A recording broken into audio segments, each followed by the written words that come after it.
Hello everybody, my self आलोक पांडे। स्वागत है आप सबका हम सबके इस यूट्यूब चैनल प्रीमियम इंस्टीट्यूट पर। आज हम लोग एनसीईआरटी मैथमेटिक्स के चैप्टर 3 मैट्रिक्स की एक्सरसाइज 3.1 को सॉल्व करने वाले हैं। तो चलिए, इसका पहला क्वेश्चन है आव्यूह। एक हमें आव्यूह दिया हुआ है के लिए ज्ञात कीजिए, और इसके लिए हमें ज्ञात करना है पहला पार्ट इस आव्यूह की कोटि, दूसरा पार्ट अवयवों की संख्या, नंबर ऑफ एलिमेंट्स ज्ञात करना है, और तीसरा पार्ट ये कुछ अवयव हैं A13, A21, A33, A24, A23, इसको हमें ज्ञात करना है। तो चलिए इसको सॉल्व करते हैं हम लोग, इसका सॉल्यूशन देखते हैं। तो सबसे पहले तो जो ये आव्यूह हमें दिया हुआ है इसको हम लेट कर लेते हैं, ये ए है। आव्यूह को ए से दिखाते हैं। 2 35 √3, 5 -2 1, 19 5/2 -5, -7 12 17। अब अगर बात किया जाए तो अगर इस आव्यूह को हम इस प्रकार से लिखें कि ये जो पहला अवयव है इसका, वो इसका पहली पंक्ति और पहले स्तंभ में है, तो इसे हम A11 से दिखाएंगे। ये जो दूसरा अवयव है इसका, ये पहली पंक्ति दूसरे स्तंभ में है, तो इसे हम A12 से दिखाएंगे। ठीक इसी प्रकार से A13, A14। ये जो इसका सेकेंड रो का फर्स्ट एलिमेंट है, दूसरी पंक्ति पहले स्तंभ में, तो इसे हम A21 से दिखाएंगे। जो पहला अंक होता है वो पंक्ति को, दूसरा अंक कॉलम को दिखाता है। फिर इसी प्रकार से A22, A23, A24। तीसरी पंक्ति का पहला अवयव A31 पहले कॉलम में है, A32, A33, A34। तो अगर हम ध्यान से देखें तो इस आव्यूह में हमारे 3 पंक्तियां दिख रही हैं, R1, R2, R3। 3 horizontal lines मिल रही हैं। ठीक इसी प्रकार से 4 कॉलम मिल रहे हैं, C1, C2, C3, C4। अब हमें पहले पार्ट में क्या सॉल्व करना है, आव्यूह की कोटि। तो आव्यूह की कोटि होती क्या है, आव्यूह की कोटि m क्रॉस n होती है, जहां m नंबर ऑफ रो पंक्तियों की संख्या, n नंबर ऑफ कॉलम्स स्तंभों की संख्या होती है। तो अगर ध्यान से देखा जाए तो इस आव्यूह में 3 पंक्तियां हैं, 3 हॉरिजॉन्टल लाइन से, इसका मीनिंग यह है कि 3 पंक्तियां हैं। तो m की जगह हम क्या लिखेंगे 3, फिर क्रॉस। इस आव्यूह में स्तंभों की संख्या की बात की जाए तो 4 स्तंभ हैं, 4 कॉलम्स हैं, तो हम n की जगह क्या रखेंगे 4। तो इस आव्यूह की कोटि क्या आ गई 3 क्रॉस 4। तो पहला पार्ट सॉल्व हो गया। सेकेंड पार्ट है अवयवों की संख्या। तो अवयवों की संख्या थोड़ा सा ध्यान दीजिएगा। ये जो m क्रॉस n है, यदि किसी आव्यूह की कोटि m क्रॉस n है तो हम कह सकते हैं उसमें mn अवयव हैं, उसमें mn अवयव होते हैं। तो अगर 3 क्रॉस 4 उसकी कोटि है तो उसका आपस में मल्टीप्लाई कर दीजिए, गुणा करा लीजिए, वही अवयवों की संख्या होती है। अर्थात अगर 3 क्रॉस 4 इस आव्यूह की कोटि है तो 3 का 4 में गुणा कीजिए, उतने ही अवयव उस आव्यूह में होंगे। तो 3 4 जा 12, 12 अवयव इस आव्यूह में होंगे। आप गिन भी सकते हैं, 4 4 8 4 12। तो ये था हमारा सेकेंड पार्ट। थर्ड पार्ट में हमको निकालने हैं कुछ स्पेसिफिक एलिमेंट्स, जैसे कि हमें दिया है A13। तो ये एलिमेंट्स जो हमने इस प्रकार से आव्यूह को लिखा है, और इस आव्यूह की आपस में अवयवों की संगत तुलना कराएंगे। जब हम करेस्पॉन्डिंग एलिमेंट्स की तुलना कराएंगे तो ये स्पेसिफिक एलिमेंट्स हम निकाल पाएंगे। तो जरा देखिए A13 आपको कहां मिलेगा, तो A13 ये है, तो इसका करेस्पॉन्डिंग एलिमेंट क्या है 19। A13 की वैल्यू क्या हुई 19। भाई पहली पंक्ति तीसरे स्तंभ, तो पहली पंक्ति तीसरे स्तंभ में तो यही है 19। ठीक इसी प्रकार से A21, तो A21 का मीनिंग क्या है, दूसरी पंक्ति पहले स्तंभ, पहला अंक पंक्ति को, दूसरा अंक स्तंभ को दिखाता है। तो दूसरी पंक्ति हमारी ये है, ये वाली पंक्ति, और पहला स्तंभ कौन सा है, ये वाला है। तो दूसरी पंक्ति पहले स्तंभ का अवयव क्या हो जाएगा 35। ठीक इसी प्रकार से हमें निकालना है A33। A33 का मीनिंग क्या है, तीसरी पंक्ति तीसरा स्तंभ, तो तीसरी पंक्ति हमारी ये है, तीसरा स्तंभ हमारा ये है, तो हमारा एलिमेंट क्या हो जाएगा -5। अगला है हमारा A24। A24 का मीनिंग क्या है, दूसरी पंक्ति चौथा स्तंभ, तो दूसरी पंक्ति हमारी ये है, चौथा स्तंभ हमारा ये है, तो हमारा आंसर क्या होगा 12। A24 एलिमेंट कौन सा है 12। और लास्ट में निकालना है A23, दूसरी पंक्ति तीसरा स्तंभ, तो ये है दूसरी पंक्ति और ये है तीसरा स्तंभ, तो हमारा एलिमेंट कौन सा होगा 5/2।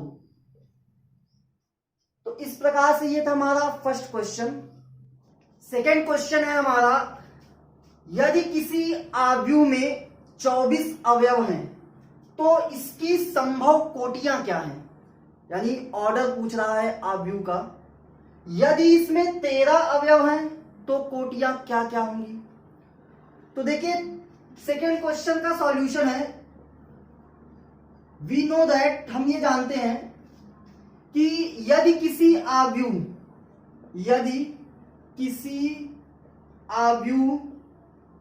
की कोटि, यदि किसी आव्यूह की कोटि m क्रॉस n है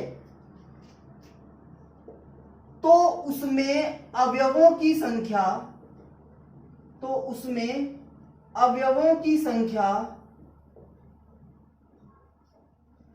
mn होती है, अर्थात उन संख्याओं का आपस में गुणा करा दीजिए, वही अवयवों की संख्या होती है।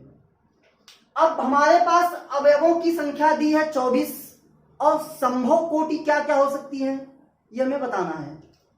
तो देखिए पहले हमें पूछा है जब 24 अवयव हैं तब संभव कोटि क्या क्या होंगी। तो 24 अवयव हैं तो हो सकता है क्या हो कि उनको एक ही पंक्ति में रख दिया हो, एक ही पंक्ति में 24 के 24 अवयवों को रख दें, तो 1 क्रॉस 24, यानी तब कॉलम्स कितने होंगे 24 ही होंगे, तब भी देखो अवयवों की संख्या गुणा कराइए 24 ही आएगी। हो सकता है उन 24 अवयवों को 2 पंक्तियों में रखा हो, तब स्तंभ 12 बनेंगे। हो सकता है उनको 3 पंक्तियों में रखा हो, तब स्तंभ 8 होंगे। हो सकता है उनको 4 पंक्तियों में रखा हो, तब स्तंभों की संख्या 6 होगी। देखिए सभी केसेस में 24 अवयव 8 × 24 अवयव, 6 चौको 24 अवयव। अब हम इसका उल्टा भी कर सकते हैं, हो सकता है कि 6 पंक्तियों में 4 स्तंभों में रखा हो उन 24 अवयवों को, तब भी 24 ही आएगा। हो सकता है 8 पंक्तियों में और 3 स्तंभों में रखा हो, यानी ऑर्डर क्या हो 8 क्रॉस 3 हो सकता है 12 पंक्तियों 2 स्तंभों में रखा हो, और या तो हो सकता है 24 पंक्तियों और एक ही कॉलम, यानी एक ही कॉलम में 24 के 24 अवयवों को रख दिया हो। तो इस प्रकार से संभव कोटियां कितनी हैं 1 2 3 4 5 6 7 8 संभव कोटियां हैं। बाकी आप देख लीजिए ऐसी कोई संभव कोटि नहीं बनेगी। फिर इसी में हमें पूछा है कि यदि 13 अवयव हैं, जब 13 अवयव हैं तो संभव कोटि यहां क्या होंगी? तो 13 एक अभाज्य संख्या है, तो इसलिए यहां पे हम देखो उन 13 के 13 अवयवों को एक ही पंक्ति में रख सकते हैं, तब कोटि 1 क्रॉस 13 होगी। या एक ही कॉलम में 13 के 13 अवयवों को या तो एक ही पंक्ति में रख दीजिए या तो एक ही कॉलम में रख दीजिए। तो 1 क्रॉस 13 या 13 क्रॉस 1, ये हमारी दो संभव कोटि जब 13 अवयव होंगे तब होगी। तो ये था हमारा सेकेंड क्वेश्चन। नेक्स्ट है थर्ड क्वेश्चन। इसमें हमसे पूछा है कि यदि किसी आव्यूह में 18 अवयव हैं तो इसकी संभव कोटियां क्या होंगी? तो अब 18 अवयव दे रहा है और यदि इसमें 5 अवयव हैं तो क्या होगा? तो चलिए सेम उसी तरीके से ये क्वेश्चन है। जब 18 अवयव होंगे, हम जानते हैं कि कोटि अगर m क्रॉस n होती है तो उसमें mn अवयव होते हैं। अब 18 अवयव है तो कोटि क्या बना सकते हैं संभव? तो 1 गुणे 18, एक ही पंक्ति में 18 के 18 अवयव रख दें। 2 गुणे 9 यानी 2 पंक्ति 9 स्तंभ हो, 2 क्रॉस 9।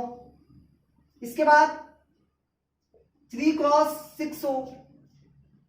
अब इसी का उल्टा कर दीजिए, 6 क्रॉस 3 भी हो सकता है, 9 क्रॉस 2 भी हो सकता है और 18 क्रॉस 1।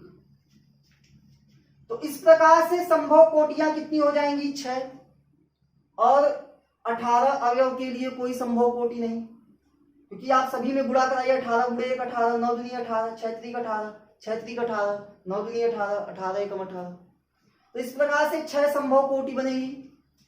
जब 5 अवयव होंगे तब क्या होगा?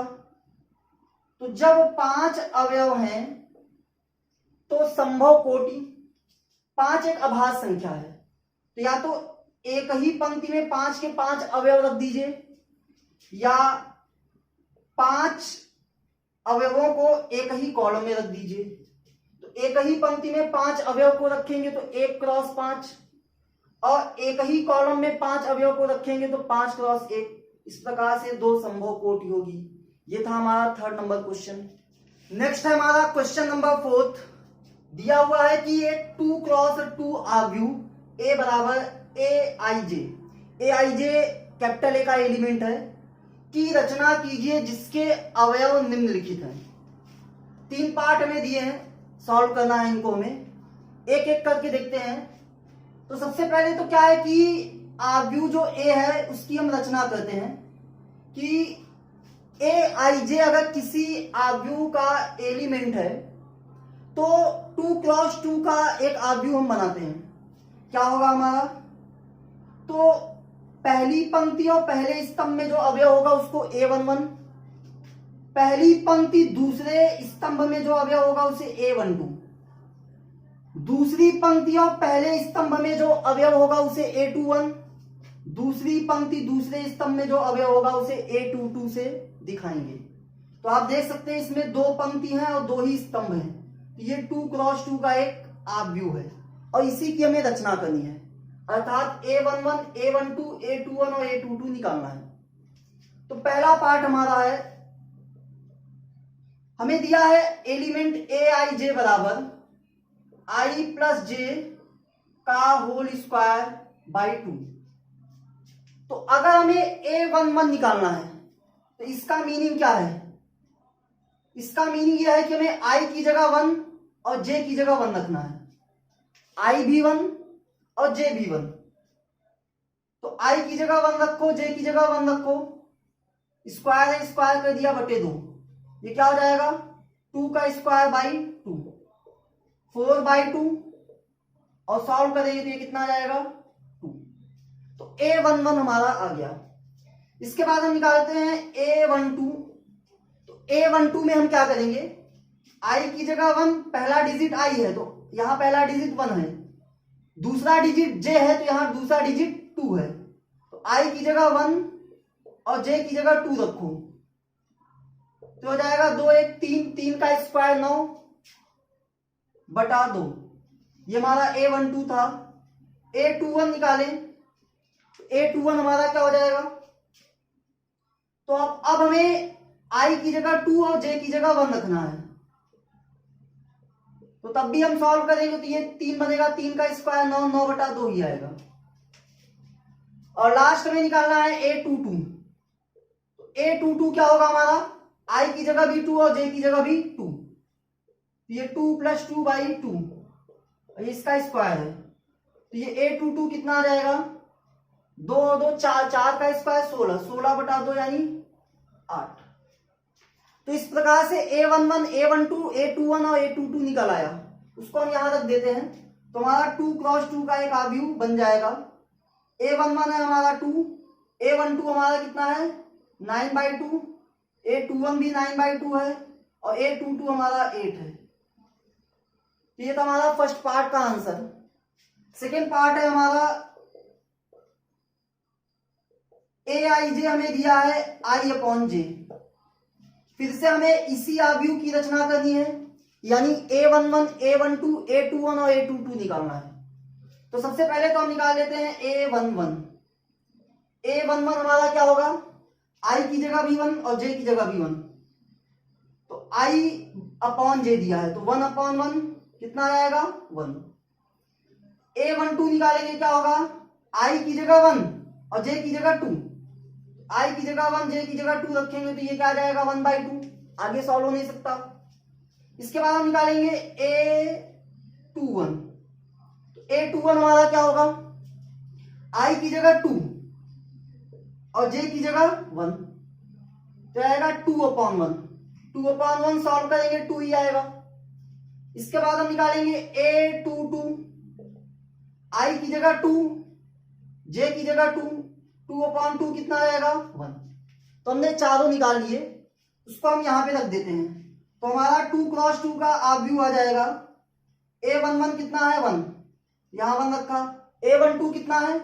A12 है 1/2, यहां 1/2 रखा। A21 कितना है? तो A21 है 2, यहां 2 रखा। A22 कितना है? 1। तो ये हमारा सेकेंड पार्ट का आंसर है। ये भी 2 × 2 का ही आव्यूह है, ये भी 2 × 2 का ही आव्यूह है। ठीक इसी प्रकार से हम थर्ड पार्ट को भी सॉल्व कर लेंगे। आप इसको ट्राई कीजिएगा। नेक्स्ट हमारा क्वेश्चन नंबर 5 है। एक 3x4 आव्यूह की रचना कीजिए जिसके अवयव निम्नलिखित प्रकार से प्राप्त होते हैं। तो एक हमें ऐसे आव्यूह की रचना करनी है जिसमें 3 पंक्तियां और 4 स्तंभ हों, अर्थात टोटल 3x4 12 अवयव हों। ये हमें 2 पार्ट दिए हैं।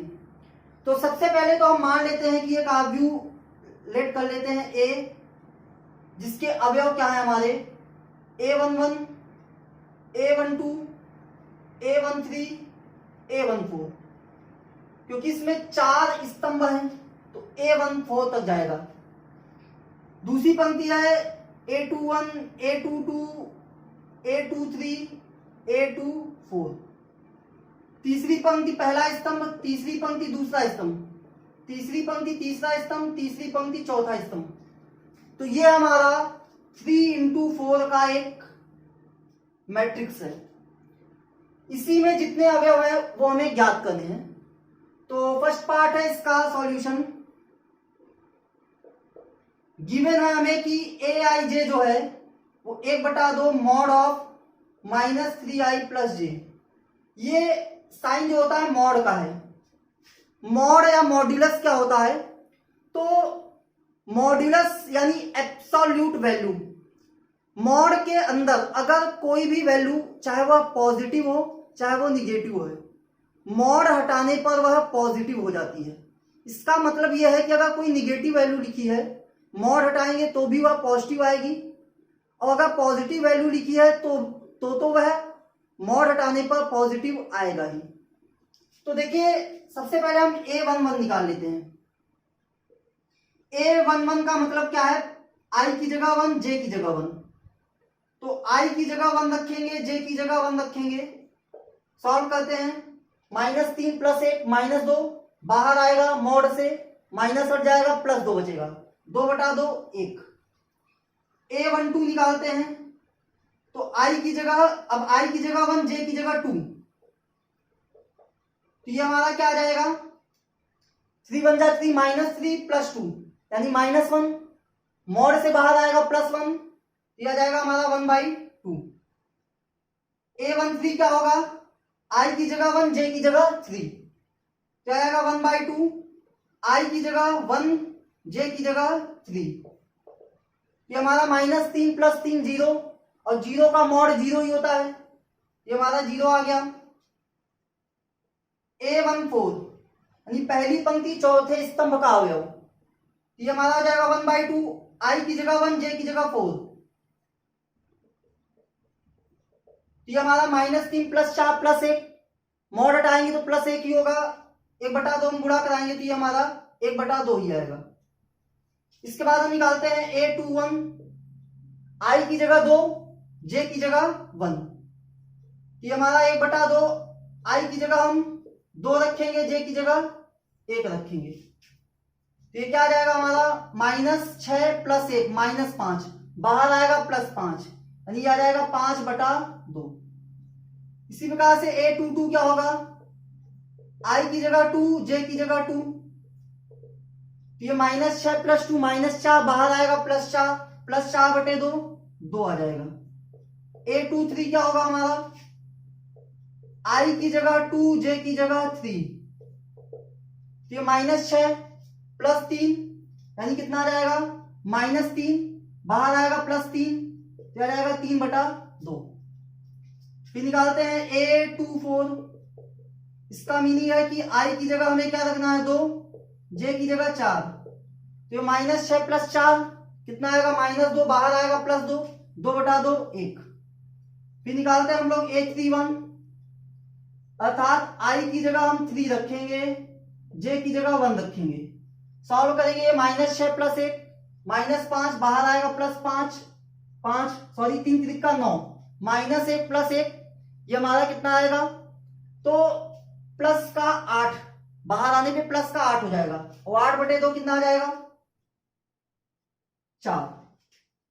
फिर हम निकालते हैं A32, तीसरी पंक्ति दूसरा स्तंभ, यानी हम i की जगह क्या रखेंगे, 3 रखेंगे, j की जगह क्या रखेंगे, 2 रखेंगे, ये 3 3 का 9 -9 + 2 -7, बाहर आएगा +7, रह जाएगा हमारा 7/2। A33 क्या होगा, i की जगह 3 रखा, j की जगह भी 3 रखेंगे, ये -9 + 3 -6, बाहर आएगा +6, +6/2, 3 आ जाएगा। फिर ये A34 क्या होगा, i की जगह 3, j की जगह 4, क्या आएगा, -9 + 4 -5, बाहर आएगा +5, 1/2 हम गुणा कराएंगे 5/2। तो इस प्रकार से हमने सारे अवयव निकाल दिए हैं, इसको हम रख देते हैं। तो A11 हमारा कितना है 1, A12 कितना है 1/2, A13 है 0, A14 है 1/2, A21 है 5/2, A22 है हमारा 2, A23 है 3/2, A24 है 1, A31 है 4, A32 है 7/2, A33 है 3, और A34 है 5/2। तो ये हमारा 3 × 4 का एक आव्यूह है। सेकेंड पार्ट इसका बहुत आसान है, आप खुद से ट्राई कीजिए। क्वेश्चन नंबर 6 है हमारा, निम्नलिखित समीकरण में x, y, z का मान ज्ञात कीजिए। तो ये हमें 3 पार्ट में कुछ आव्यूह दिए हैं जो आपस में बराबर हैं, उनमें हमें x, y और z का मान ज्ञात करना है। तो चलिए सॉल्व करते हैं। सबसे पहले पहला पार्ट सॉल्यूशन देखते हैं। तो पहला पार्ट है हमारा 4x 3 5 बराबर y z 1 5। तो यहां दो आव्यूह बराबर हैं। तो होता क्या है, जब दो आव्यूह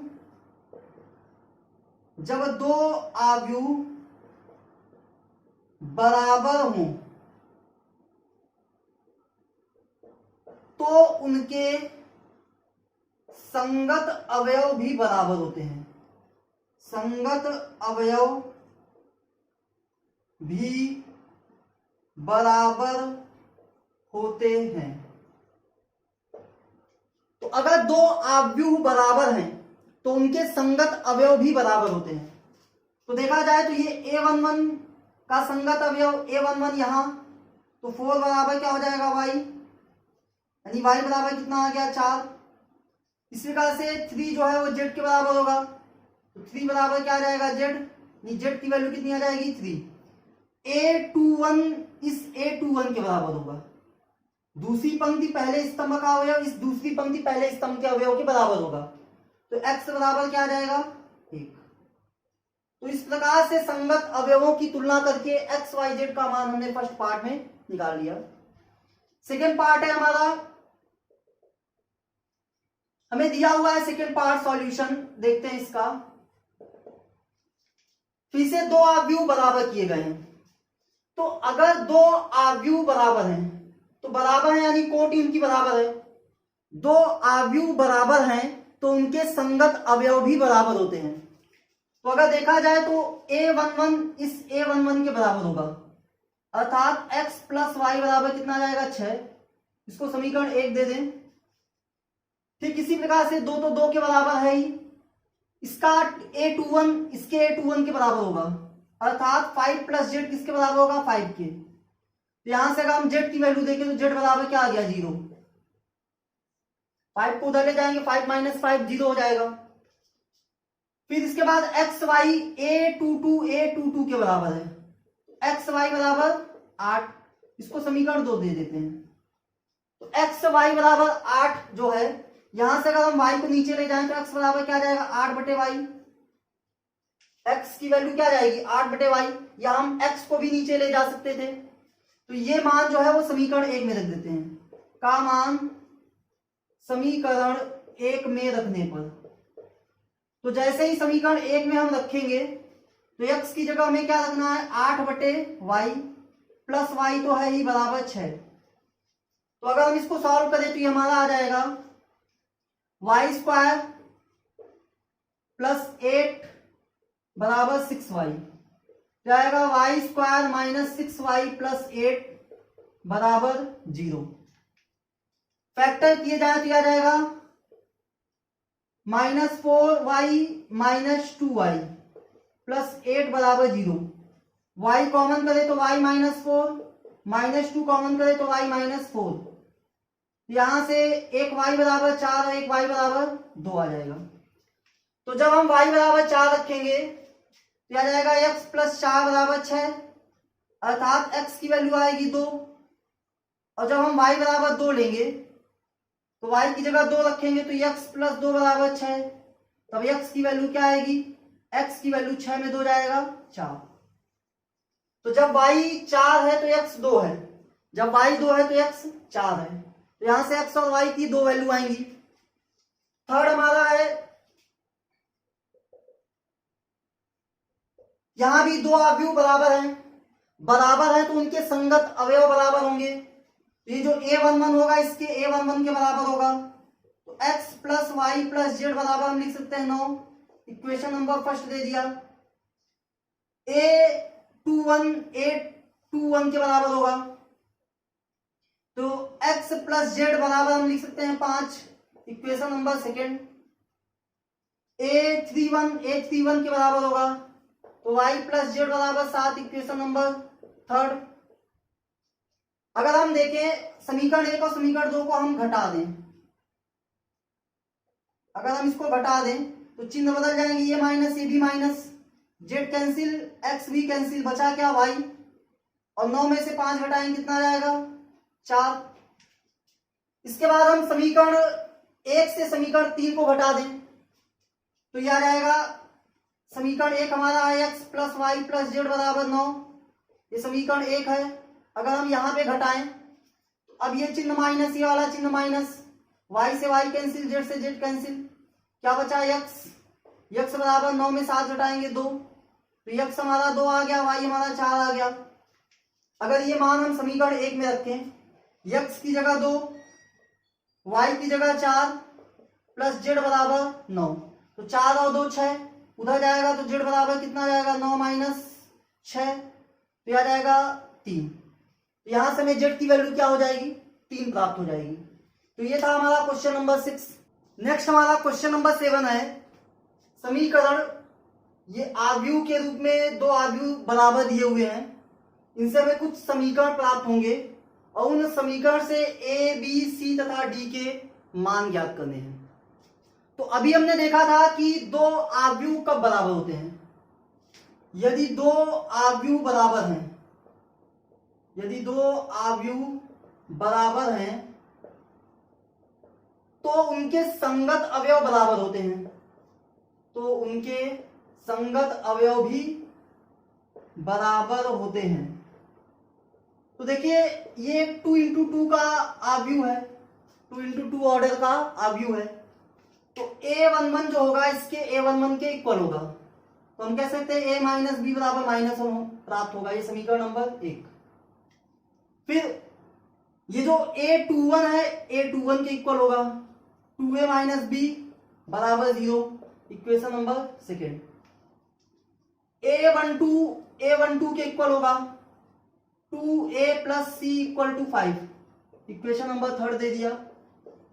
और a22 के इक्वल होगा तो 3c plus D equal to 13, equation number 4 बन गया। अब फर्स्ट सेकेंड को सॉल्व कर लेते हैं, थर्ड फोर्थ को सॉल्व कर लेते हैं। फर्स्ट सेकेंड को सॉल्व करेंगे ए बी मिल जाएगा हमें। तो अगर ध्यान से देखें तो इन समीकरणों को अगर हम घटा दें, या हम देखिए 2a, इक्वेशन नंबर सेकेंड को ऐसे भी लिख सकते हैं, b को उधर ले जाएं तो 2a बराबर b, तो ये जो 2 नीचे आएगा तो a बराबर क्या रहेगा b बाई 2, तो a की जगह b बाई 2 रखेंगे तो ये b by 2 minus b equal to minus 1, 2 LCM होगा तो ये हो जाएगा b minus 2b upon 2 equal to minus 1। यहां से सॉल्व करेंगे तो ये आ जाएगा माइनस का b upon 2 equal to minus 1, minus b बराबर क्या जाएगा माइनस 2, और माइनस से माइनस कैंसिल, b बराबर 2। अब ये b बराबर 2 अगर हम यहां रख दें तो a बराबर क्या जाएगा a माइनस 2 बराबर माइनस 1, ये 2 उधर जाएगा तो 2 माइनस 1, a बराबर हमारा क्या जाएगा 1। तो a और b हमें पता हो गए। इसी प्रकार से इक्वेशन 3 और इक्वेशन 4 को हम सॉल्व करें तो इक्वेशन 3 में हमें क्या दिया है, हमें a दिया हुआ है और a की वैल्यू हम निकाल चुके हैं, तो a की वैल्यू हम यहां रख देते हैं तो यह जाएगा 2 into 1 plus C equal to 5, a की वैल्यू हमने 1 निकाली है, तो ये क्या रहेगा 2 1 जा 2 प्लस सी इक्वल टू 5, ये c बराबर क्या रहेगा 2 उधर जाएगा तो 5 माइनस 2 बराबर 3, तो c की वैल्यू कितनी आ गई 3। अब c की वैल्यू हम इक्वेशन नंबर 4 में रख दें तो यह आ जाएगा 3 इंटू c की वैल्यू है 3 प्लस डी इक्वल टू 13, 3 3 जा 9, उधर जाएगा तो क्या हो जाएगा माइनस का 9, 13 में 9 जाएगा कितना जाएगा 4, तो a की वैल्यू 1, b की वैल्यू 2, c की वैल्यू 3 और d की वैल्यू 4। तो ये था हमारा क्वेश्चन नंबर 7। क्वेश्चन नंबर 8 हमें दिया है कि एक आव्यूह a बराबर ए आई जे जिसकी कोटि है m क्रॉस n एक वर्ग आव्यूह होगा यदि, तो हमें 4 ऑप्शन दिए हैं। पहला m is less than n, दूसरा है m is greater than n, तीसरा है m is equal to n और चौथा है इनमें से कोई नहीं। तो हमें पता है कोई आव्यूह एक वर्ग आव्यूह कब होता है, जब उस आव्यूह के पंक्तियों की संख्या स्तंभों की संख्या के बराबर हो, तब वह आव्यूह वर्ग आव्यूह कहलाता है।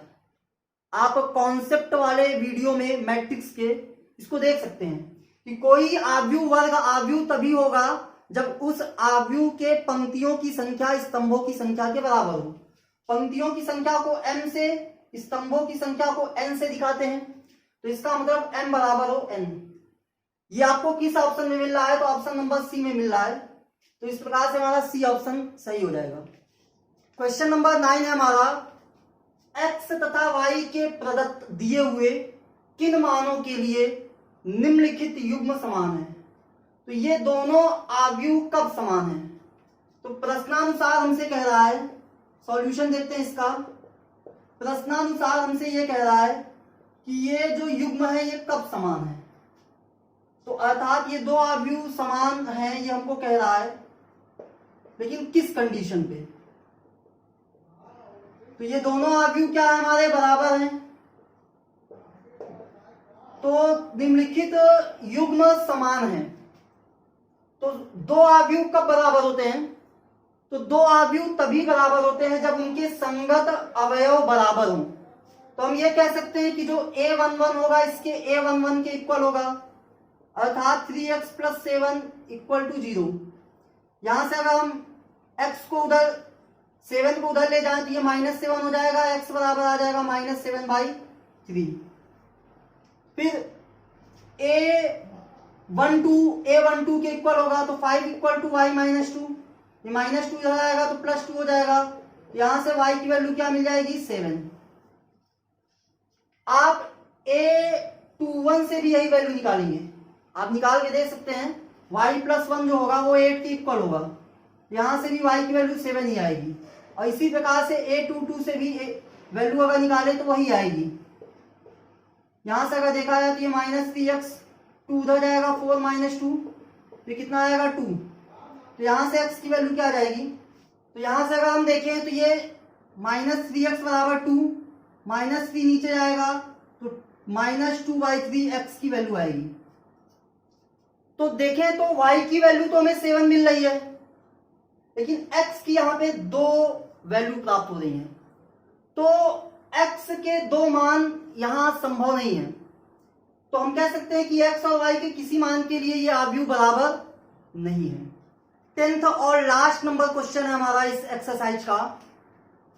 3x3 कोटि के ऐसे आव्यूहों की कुल कितनी संख्या होगी जिनकी प्रत्येक प्रविष्टि 0 या 1 हो? प्रविष्टि यानी एंट्री, जो आव्यूह के एलिमेंट्स होते हैं वो आव्यूह की एंट्री होती हैं, प्रविष्टि होती हैं। तो हमारी प्रत्येक प्रविष्टि या तो 0 होनी चाहिए या 1 होनी चाहिए। तो ऐसे कितने आव्यूह संभव हैं? तो देखिए, अगर हम 3x3 कोटि का एक आव्यूह लें तो हमारा वो ऐसा होना चाहिए a11, a12, a13, a21, a22, a23, a31, a32, a33। इसमें 3 पंक्तियां और 3 स्तंभ है। 3x3 कोटि का यह आव्यूह है। अब क्या है कि हर एक एंट्री या तो 0 होनी चाहिए या 1 होनी चाहिए। ऐसे हर एक एंट्री या 0 या 1, या तो हम 0 रख सकते हैं या 1, या 0 या 1, या 0 या 1। तो सारी की सारी एंट्री या तो हम 0 रख सकते हैं या तो 1 रख सकते हैं। तो हम कह सकते हैं कि हम 2 तरीके से किसी एक एलिमेंट को भर सकते हैं, और टोटल हमें 9 एलिमेंट्स रखने हैं क्योंकि इसकी कोटि है 3x3। अगर हम अवयवों की संख्या की बात करें तो 9 अवयव होंगे। एक अवयव को हम 2 तरीके से भर सकते हैं, तो 9 अवयव को 9 बार हम 2 का मल्टीप्लाई कर देंगे। तो इस प्रकार से हम 9 बार 2 का मल्टीप्लाई कर देंगे, तो ये कुल आव्यूहों की संख्या आ जाएगी, कुल आव्यूहों की संख्या आ जाएगी जिनकी प्रत्येक प्रविष्टि या 0 है या 1 है। तो हम कह सकते हैं ये 2 का 9वां मल्टीप्लाई यानी 2⁹, और 2⁹ को अगर हम सॉल्व करें तो आ जाएगा 512। तो ऑप्शन की बात करें तो ये हमारा 4th नंबर ऑप्शन सही हो जाएगा। तो ये था हमारा एनसीईआरटी का एक्सरसाइज नंबर 3.1। तो अगर आपको यह वीडियो अच्छा लगा हो तो प्लीज इसे लाइक, शेयर और सब्सक्राइब कीजिए और बेल आइकन को दबाना न भूलिए।